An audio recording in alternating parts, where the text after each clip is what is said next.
Saludos hermanos, hermanas, paz y bien para todos los que nos ven y vayan a ver este video. Quiero primero que todo enviarles un saludo de paz y bien, un abrazo a la distancia. Vamos a seguir publicando unas pequeñas cápsulas para que conversemos un poco acerca de nuestra fe, ¿verdad? Sobre todo nosotros como personas de la comunidad LGBTQ y cómo podemos vivir nuestra fe. Inclusive también quisiéramos analizar ciertos conceptos que hemos tenido con respecto a la fe y que resultan ser inclusive muy culpabilizantes. Nos han dado quizás una visión muy negativa de lo que es el cristianismo, lo que es la fe. Y tenemos que quizás replantearnos ciertos conceptos que tenemos y que se nos han enseñado desde que éramos pequeños, ¿verdad? Y que en realidad poco tienen que ver con el amor de Dios, poco tienen que ver con el mensaje fundamental de Jesús, que es el amor. Hoy quiero conversar un poquito sobre lo que se llama el pecado original. ¿Qué es eso del pecado original? En la Biblia, especialmente en el segundo capítulo del Génesis, se hace el relato de cómo Dios creó al hombre, la mujer, cómo hizo el jardín, los animalitos y todo lo que había en el jardín. Y luego viene la parte con respecto a no comer, ¿verdad?, del árbol de la ciencia del bien y del mal y todo lo demás. Este relato tan bonito de Génesis de la creación es un mito, sí, es un mito, y es una poesía. ¿Qué es un mito? Un mito no es una mentira o un cuento. Un mito es más bien una manera poética de describir algo, una verdad. Por ejemplo, que la creación existe, que el universo existe, ¿verdad? No un cómo, porque la Biblia no es un libro de ciencias, ¿verdad? Es un libro de fe. No es su misión explicarnos cómo se creó el universo, ¿verdad? Su misión es dar a entender que fue Dios quien creó todas las cosas, ¿verdad? Y dentro de eso nace un concepto que mismo Jesús no lo tocó, en realidad, y que sería hasta después con Pablo y San Agustín, que es lo que se llama el pecado original, ¿verdad? Y que se dice que, bueno, que Jesús tenía que venir a morir en la cruz para librarnos del pecado original y toda la cuestión, ¿verdad? Y que todos nacemos con ese pecado original, se dice. Pero la verdad es que Jesús nunca habló de esa cuestión del pecado original, ¿verdad? Nunca nos sentenció a los seres humanos a una especie de castigo por algo que realmente ninguno de nosotros hizo. No es, el mismo Jesús más bien decía que los pecados de los padres no recaen sobre los hijos. Él mismo decía cuando curó por cierto un ciego, no ha sido por sus pecados ni por los pecados de sus padres, que estaba ciego, sino para la gloria de Dios, para que lo sanara. Entonces vemos ahí como Jesús no acepta esta idea, esta doctrina de un pecado original, de una cosa que todos venimos, entre comillas, arrastrando. ¿Cuál es el problema de si no hay pecado original? Bueno, entonces, si ya no hay pecado original, si nos damos cuenta que esa idea no es tan correcta como nos han hecho creer, bueno, podríamos pensar que la iglesia, la religión no tiene con qué sostenerse y se cae. Yo diría que no necesariamente, yo diría que la iglesia y la religión que se basan en el miedo para atraer a las personas, o un pastor, un sacerdote que quiera hacer que las personas busquen a Dios por miedo, pues sí, se queda sin argumentos. Pero el Dios que nos vino a enseñar Jesús es un Dios de amor, ¿verdad? Es un Dios de misericordia, es un Dios, Padre, Madre, que no es así, ¿verdad? No sería un Dios sádico como el del Viejo Testamento, ¿verdad? Como el Yahvé de los ejércitos que vemos en el Viejo Testamento. Aunque después Pablo va a retomar un poco esa figura de ese Dios de los ejércitos, ¿verdad? Y va a hacer énfasis en la cuestión del pecado y toda la cuestión, y que Jesús tenía que venir a morir en la cruz para salvarnos, porque Dios estaba muy enojado, ¿verdad?, por el pecado de la manzana. Entonces Dios se encargó, mandó a Jesús, su propio hijo, que también es Dios, a morir en la cruz para entonces perdonarnos ese pecado infinito, ¿verdad? Como decía, estaba viendo hace poco una charla muy interesante de don José Gil, ¿verdad? Muy, muy interesante, Y él decía eso, que había, como el pecado original se supone que era infinito, tenía que venir entonces alguien infinito como Jesús, que es hijo de Dios y Dios también, ¿verdad? Para que entonces hiciera una redención infinita de todo de ese pecado. La cuestión es que realmente si nos ponemos a pensar, a meditar en lo que fue la muerte de Jesús en la cruz, su pasión,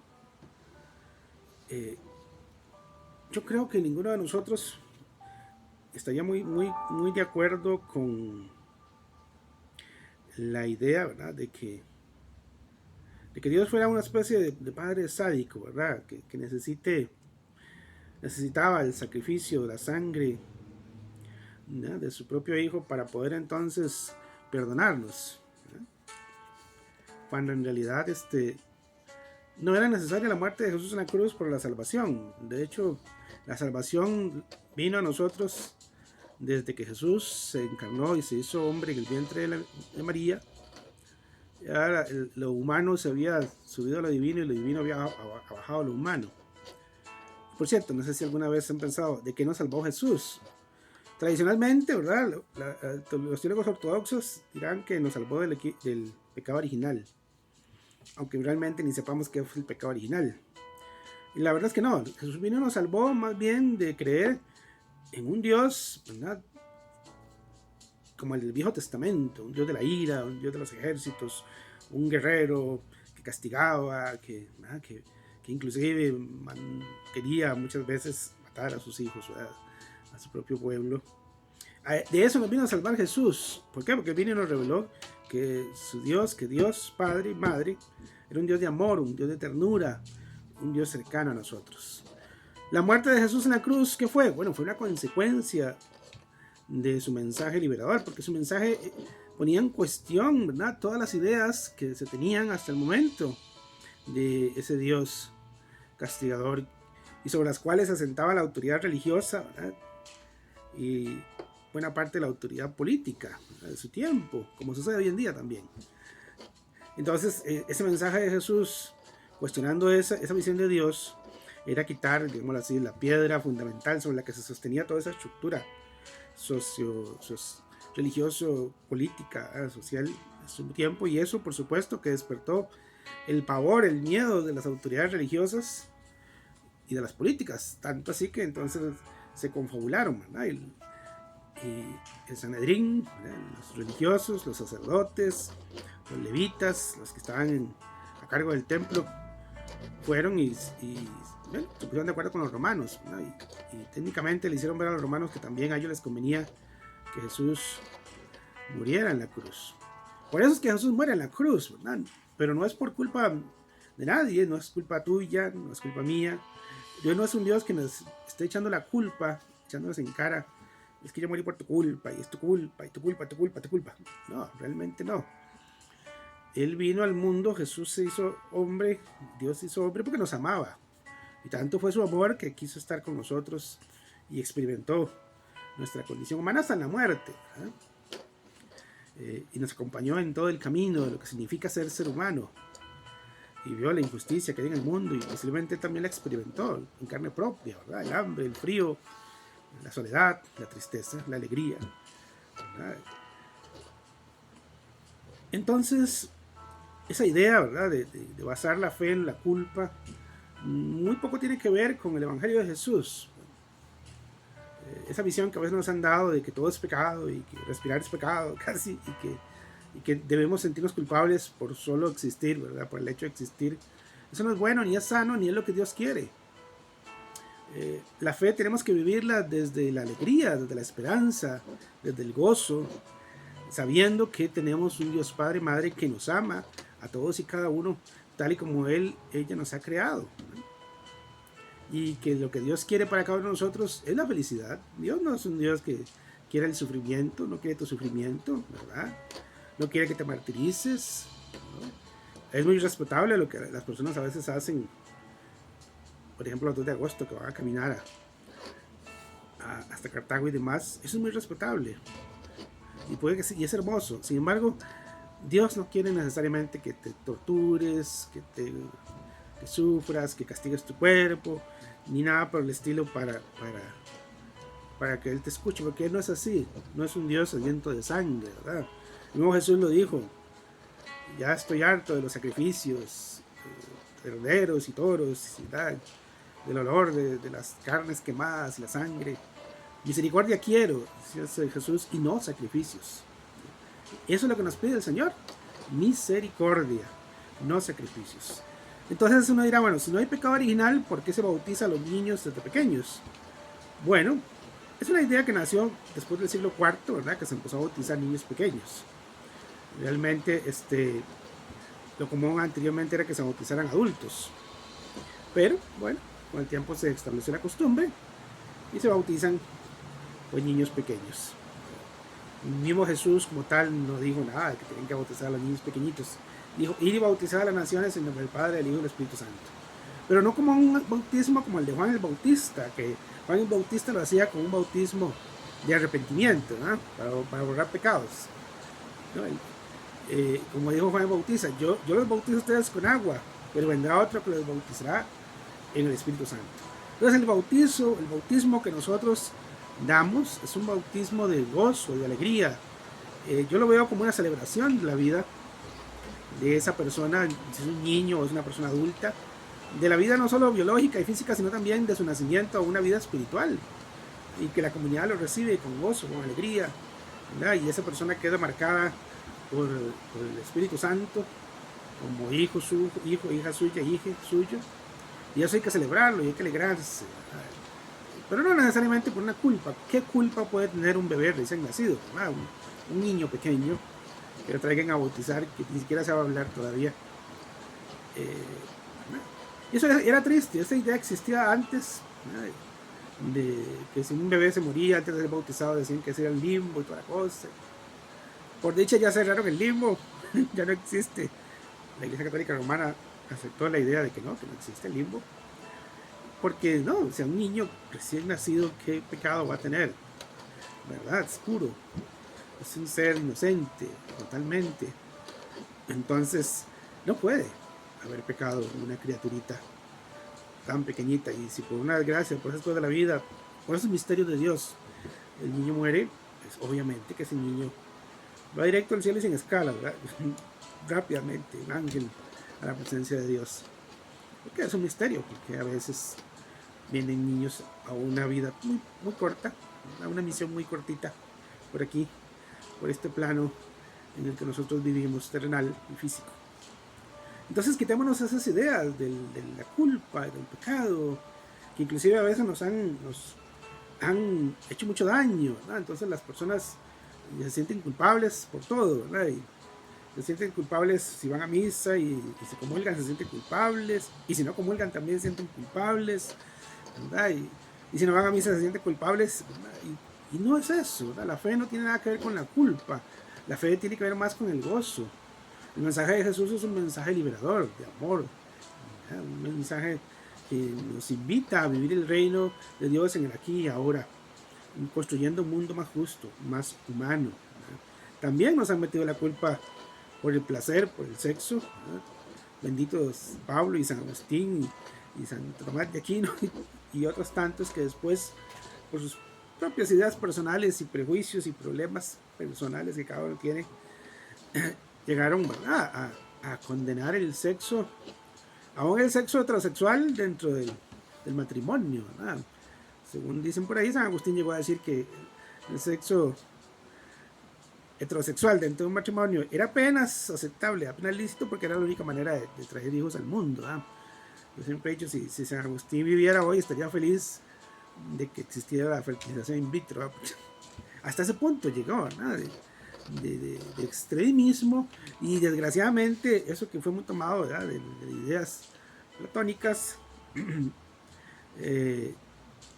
todavía subsiste en muchas ramas del cristianismo, y entonces el sexo se ve como algo sucio, algo impuro, algo malo, algo, ¿verdad?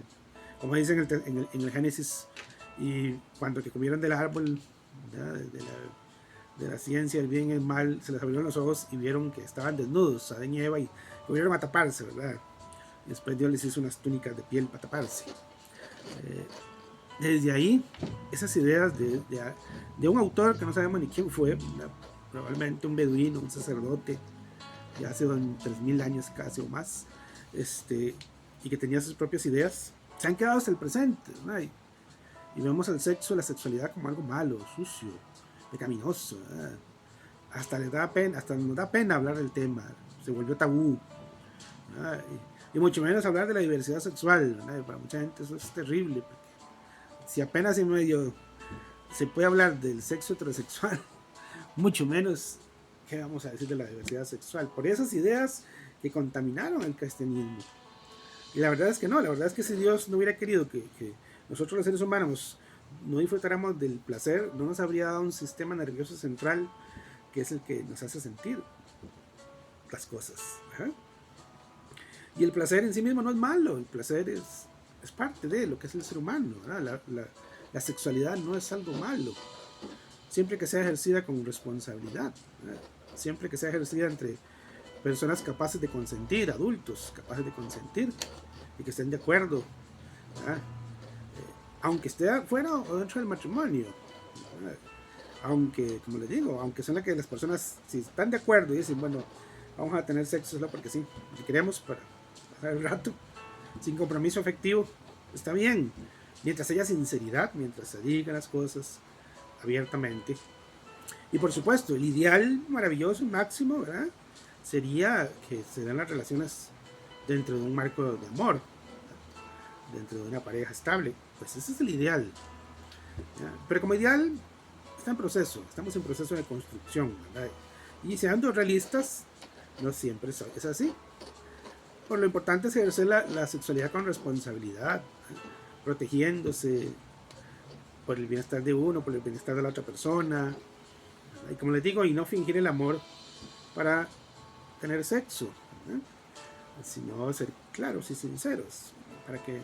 Para que no haya salgan personas heridas, para que no haya dolor, básicamente. Pero la sexualidad como tal no es mala, ¿verdad? Para nada, ¿no? O sea, como les digo, mientras sea entre personas adultas, el placer es algo bueno, ¿sí? Es parte y el placer no solo lo tenemos por la vida sexual, también lo obtenemos cuando comemos, cuando acariciamos al perrito o al gatito, cuando admiramos un paisaje, o una obra de arte, o una música que nos transporta. Eso es placer, todo eso es parte del placer, ¿verdad?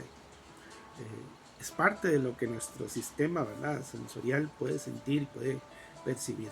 Dios, que es un Padre de amor y de misericordia, ¿eh? No va a querer, y Él que es Padre y Madre, no creo que quiera que sus hijos sufran solo porque sí.